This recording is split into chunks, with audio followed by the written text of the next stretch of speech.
Hey, John here. In this video, I'm going to be discussing my approach to sigils. So this will include what they are, my process for making them, and some additional thoughts on mindset and mechanism. I actually already did a version of this video a few months back, but I wanted to make a newer version with some better production quality just to improve the viewing experience. If you enjoy this content, please consider subscribing to the channel and leaving a thumbs up, and you can also support the channel through Patreon, which I'll provide a link for in the description. Anyway, let's get started. So what is a sigil? Well, the word comes from the Latin sigillum, meaning seal. So it's roughly speaking a kind of symbol or pictorial signature that's meant for use in a ritual or sacred context. And while sigils have been around for a long time, in this video I'm going to be discussing them in a sort of modern context as they'd be used in something like chaos magic. So a description that I'm particularly fond of comes from Austin Osman Spare, and that is sentient symbols. And I'd say it's also worth noting that they're on a continuum of thought forms, along with servitors and egregores, and I'll discuss those some other time. A little disclaimer, those in the chaos magic sphere are notorious for dismissing entire branches of esotericism outright, and in that spirit, or lack of spirit, I'll define sigils as I conceive of them. So that is the compression and encryption of a result-oriented statement into an artsy symbol, rendered through a process likely of your own design that you perceive to be special. The process should feel special and viscerally so. So the implementation I'll go over in this video is similar to other approaches that you might find in something like Peter Carroll's Liber Null, but I've defined the process so it can be done almost mindlessly without making decisions really, and with minimal effort, so you can do it pretty quickly. And you could totally take this abstract process in general and create an algorithm that is purely yours. But the thing that I think is most interesting and kind of the secret sauce of chaos magic is the open source quality of it. So think of me sharing this algorithm kind of like it's a piece of code on GitHub. Please feel free to use it as specified, exactly as I describe it here, or take it and fiddle around with it, twist it up into something that doesn't resemble my process at all. What's mine is yours. Nothing is true, everything is permitted. All right, so some thoughts on mindset and mechanism. Well, first of all, I'm going to say that we don't need any supernatural thinking here. Sigils don't work because of some sort of spooky quantum woo or anything like that. We can leave Deepak Chopra out of the equation. Sigils are just simply about manipulating probabilities, and this is by orienting your subconscious mind, or Kahneman's system one if you prefer, and this is to improve your odds on something. I'll delve into this a little bit more in a future video on Peter Carroll's tripod of stochasticos, but the important point for now is that 0% and 100% aren't real probabilities. So by this I mean that there are no sure things, but the very unlikely can also happen. So if you'd like to hone and calibrate your thinking around this sort of thing, I'd suggest looking into prediction markets, and I've included a few articles that seem relevant in the description. What's great about sigilling, though, is basically that the stakes are pretty much zero. So you're dealing with credences and probabilities, but you don't have much to lose beyond a little bit of time, some ink, and some paper. So you should have a sort of low stakes betting mindset. And I'd say a humorous way to think about this as an example is the admittedly hard to stomach pickup artist tactic of relentlessly approaching women at bars without getting deterred by successive turndowns. So again, I don't endorse it, but the idea here is that if you try enough times, you will eventually get a win. So next, I'd also say, I like to try to avoid being too precious about sigils. While they may have an artsy flavor about them, I would say you shouldn't confuse them with the artistic process itself. And that's because the artistic process is decidedly less disposable. This is really about directing our subconscious towards something more so than it is about becoming attached to it. In a lot of ways, something like a brand's logo is like a sigil, but it's kind of like the public version. And so it's meant to be broadcast for widespread persuasion, and it's designed for memorability. It's designed to, be universally, remembered. With sigils, though, it's kind of the opposite. And what we want to do is inject them and their encoded contents into our System 1, bypassing System 2 with the encryption and compression that I mentioned earlier. So doing so in symbolic terms makes no sense to System 2, which is great, and it's the native language of System 1. So many will tell you that sigils, you want to eventually forget it, and I'll discuss this more a little bit later in the video, but I think a better word would be to detach from it. So again, quantity should be a big focus more so than quality, which is, pretty hard to define anyway. And ultimately, we're looking for effectiveness and results. I'd say that the appropriate place in my system for quality is in the stylistic uniformity from sigil to sigil. And this sort of visual consistency from sigil to sigil is for the sake of making what Gordon White would call a shoal, which is a term that refers to a school of fish. So I've included Gordon's blog post in the description if you want to read more, but I'm going to refer to it as a sigil complex or a sigilplex, just so to avoid needlessly involving my aquatic friends in my esoteric shenanigans. And in this case, a plex is basically a collection of sigils that are probably intertwined and interdependent to some degree. And the idea here is to take advantage of the network effects via some sort of batching. So there's a lot of potential for this sort of technique, and I'll talk about it more at a later date. But last thing that I want to say on this regarding mindset is to not really take yourself too seriously, and don't take the process too seriously, and just have fun with it. Step 0. Do you actually know what you want? All right, so let's just say hypothetically that sigils are proven to work. Let's say that scientists did a bunch of double-blind studies over decades or something, and the results are in, and they show that sigils indeed work. So, maybe somebody online is watching this video, and the YouTube algorithm points them towards some sort of suggested video, and it's Introduction to Sigils by Richard Dawkins. So, the implication I'm getting at is that you, along with everybody else, would have this sort of fantastical situation along the lines of like a genie with infinite wishes or whatever. So let's just say this ridiculous situation were to be true. My sense is that, plenty of people would still not take advantage of this. The reason being that plenty of people don't know who they are or what they want. Maybe they know who they are and what they want, and they won't allow themselves to feel like they deserve it, or they'll come up with some sort of reason why that's not okay. So even in the real world, the one without the hypothetical infinite genie wishes, plenty of people won't pick or even sort of look at the widely available low-hanging fruit. And it's, I'd say, because they don't know who they are, what they want, or they won't allow themselves to be or have what they want. So this is step 0 because it's a sort of prerequisite, which is you have to know who you are or what you want before we even start with step 1. Step 1, this is going to be your statement of desire. So the statement of desire is the thing that we're going to compress and encrypt into symbol form. And, people will tell you all sorts of things about the way that you're supposed to state this. And by no means am I saying that my version is superior. And I totally encourage you to get multiple perspectives on this because, generally speaking, getting multiple perspectives and taking them all seriously is pretty enriching. So anyway, here's what I think is important to keep in mind when you're making your statement of desire. First is to basically make it potent and aim high.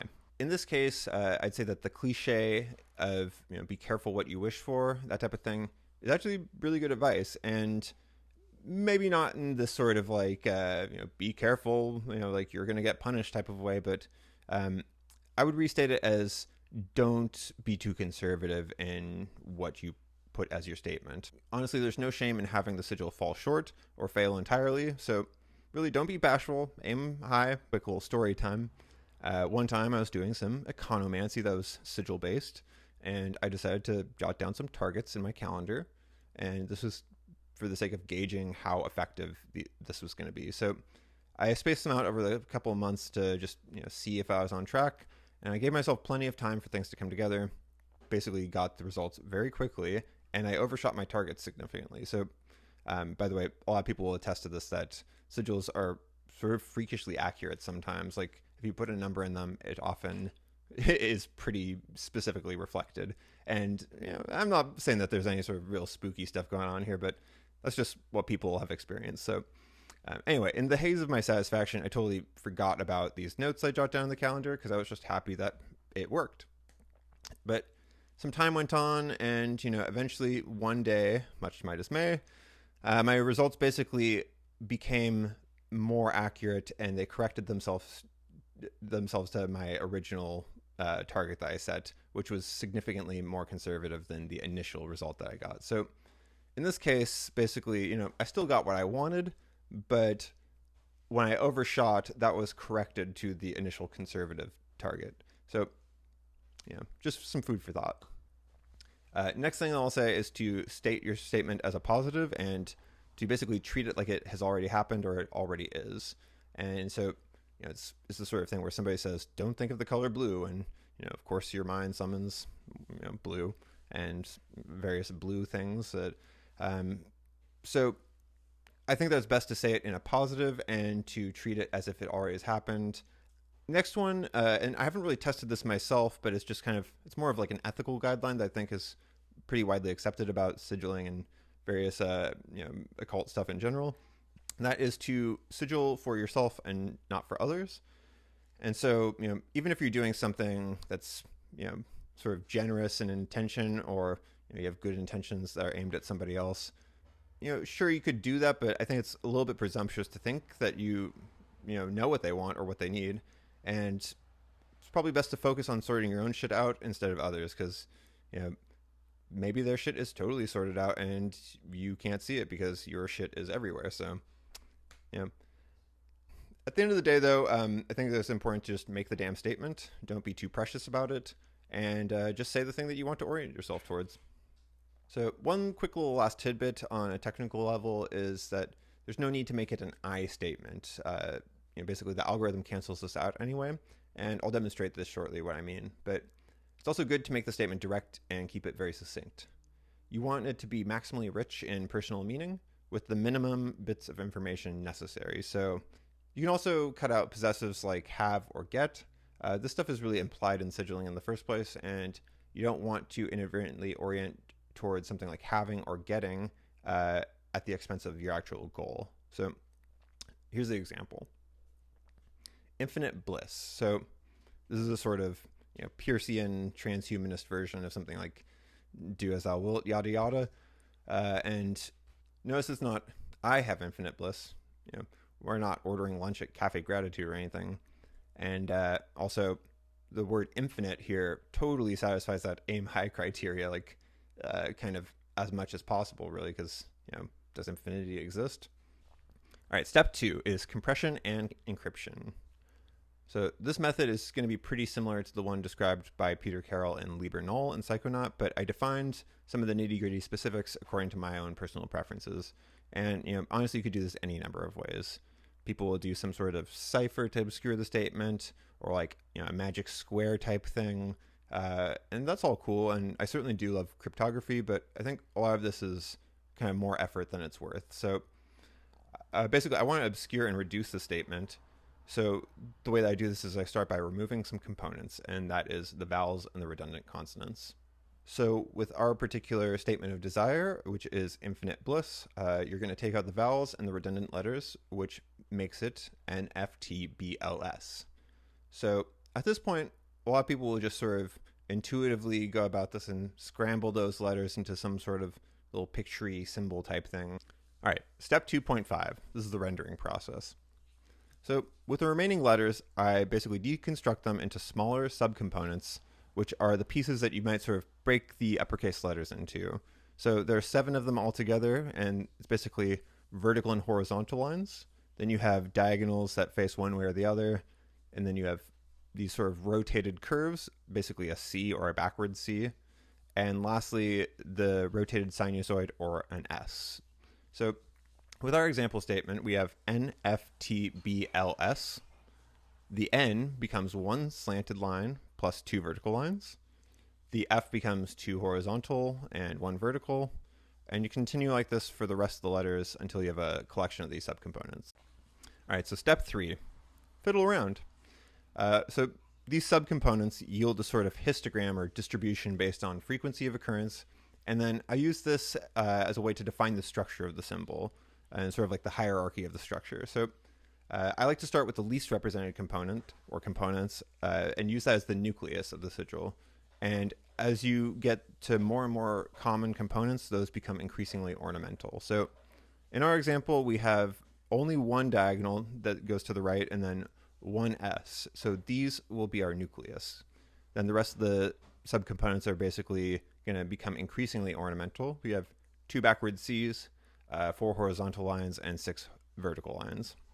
As you get more experience with this, coming up with the final sigil, I would say to switch your step 3 to something, instead of fiddle around, more like, get it done real quick. And so I try to get this done in one take, and for the sake of the sigilplex I mentioned earlier, I like to do it with the same dimensions each time so that I can tile them up as they accumulate into a sort of panel. So here's a quick example of me just banging one of these sigils out, and here's an example of a sigilplex. Okay, so step 4. Lots of people will tell you lots of stuff to do with your sigil once you're done. I'm going to tell you something, which is to just do whatever with it. I don't think it's that big of a deal. So, among the things that people will tell you, with the fear that otherwise it, quote, won't work, is, you should burn it in some sort of, ritual or ceremony at a crossroads, wearing a specific type of cape on a full moon during a handstand. If this is what you think, it's like, what, do you also believe in ghosts and goblins or something? Other people like to be sexual and, stare at the sigil while having sex. If the type of person that does this has a partner to have sex with, A, I'm impressed. B, if their partner thinks this isn't unreasonable, more power to them.